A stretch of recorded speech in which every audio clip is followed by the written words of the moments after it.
कम धमकाया, अगर सही से काम नहीं करेंगे, कानून का पालन नहीं करेंगे तो पब्लिक के जूतों से भी पिटवाऊंगा, अभी तो ये काम नहीं होगा। प्रदेश में इस वक्त दो बड़े नेताओं के बयान सुर्खियों में हैं। एक है अमरोहा सीट से सपा विधायक महबूब अली और दूसरे हैं सरधना से बीजेपी के विधायक रहे फायर ब्रांड नेता संगीत सोम।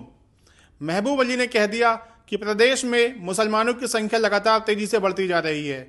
आने वाले चुनाव में बीजेपी की हार होगी और 2027 में सपा अपनी सरकार बनाएगी। वहीं संगीत सोम ने कहा कि अधिकारी ठीक से काम नहीं करेंगे, कानून का पालन नहीं करेंगे, जनता के काम नहीं आएंगे तो जनता से ही उन्हें जूतों से पिटवाऊंगा। बिजनौर में समाजवादी पार्टी के संविधान मान स्तंभ स्थापित कार्यक्रम का आयोजन किया गया। अनावरण पूर्व कैबिनेट मंत्री एवं अमरोहा विधायक महबूब अली ने किया। इस दौरान मंच से महबूब अली ने कहा कि भाजपा सरकार संविधान में आरक्षण की विरोधी है। संविधान सिद्धांत शब्द सपा में है। इस समय प्रदेश में कानून नाम की कोई चीज़ नहीं है। बहन बेटियां सुरक्षित नहीं है। आने वाले चुनाव में प्रदेश से भाजपा का सफाया तय है। महबूब अली ने कहा कि मुगलों ने 800 साल राज किया, जब उनका राज नहीं रहा तो भाजपा का भी नहीं रहेगा। मुसलमानों की आबादी लगातार बढ़ रही है। भाजपा की सरकार जाएगी और 2027 में समाजवादी पार्टी की सरकार बनेगी। भड़काऊ बयान देने पर बिजनौर पुलिस ने विधायक महबूब अली और सपा के जिला अध्यक्ष जाकिर हुसैन के खिलाफ केस दर्ज कर लिया है। हमारे लिए कुछ नहीं, लेकिन कहीं कुछ लोग आते हैं,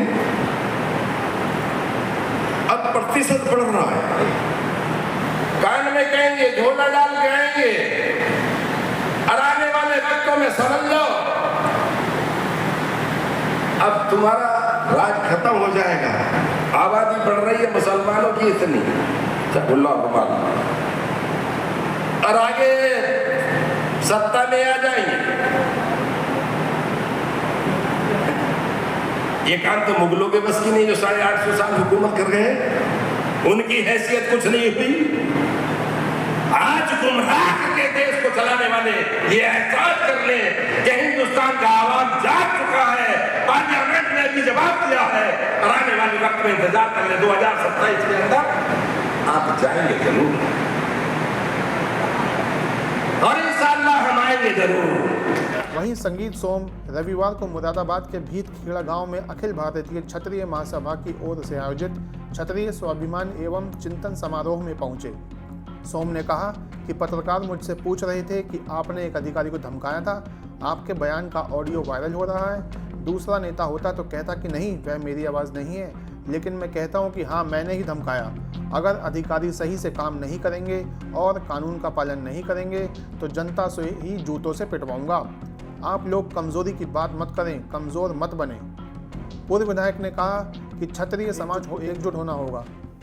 इतना जरूर बताऊंगा, 1.5 जिले के नेता, 1.5 जिले की पार्टी और पूरे देश में बार्गेन करती है, लेकिन आपको कोई पूछने के लिए तैयार नहीं होता। ये कमी किसकी है, ये भी आप ही को देखना है, ये भी आप ही को देखना है। पूरब से लेके पश्चिम चले जाइए, राजस्थान से लेके गुजरात चले जाइए, कन्याकुमारी से लेके कश्मीर चले जाइए, 1.5 जिले की 1.5 आदमी की पार्टी नहीं होती, लेकिन वो ठोक के बार्गेन करते हैं।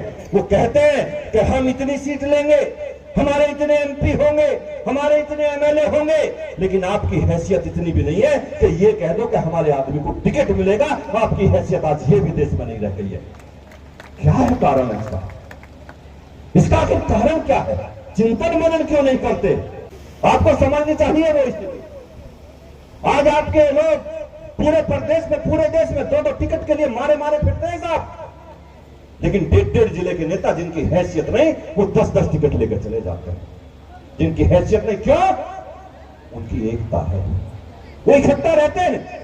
जब समाज की बात आए तो इकट्ठा हो जाते हैं, लाठी लेकर खड़े हो जाते हैं, लेकिन जब समाज की बात आए तो आप जाके सो जाते हैं घर में साहब, आप उठने का काम नहीं करते। अगर आप उठ जाए और लाठी लेके खड़े हो जाए, और मैं दावे के साथ कहता हूं आप पूरे साल सोइए, 365 दिन सोइए, एक दिन संगीत सोम तुम्हें याद करे, उस दिन लाठी लेके खड़े हो जाइए। अगर देश में आपका डंका न बजा तो मिल आप ये वीडियो YouTube पर देख रहे हैं तो हमारे चैनल को सब्सक्राइब करें और बेल आइकन को दबाना ना भूलें। अगर आप Facebook पर ये वीडियो देख रहे हैं तो हमारे पेज को लाइक करें।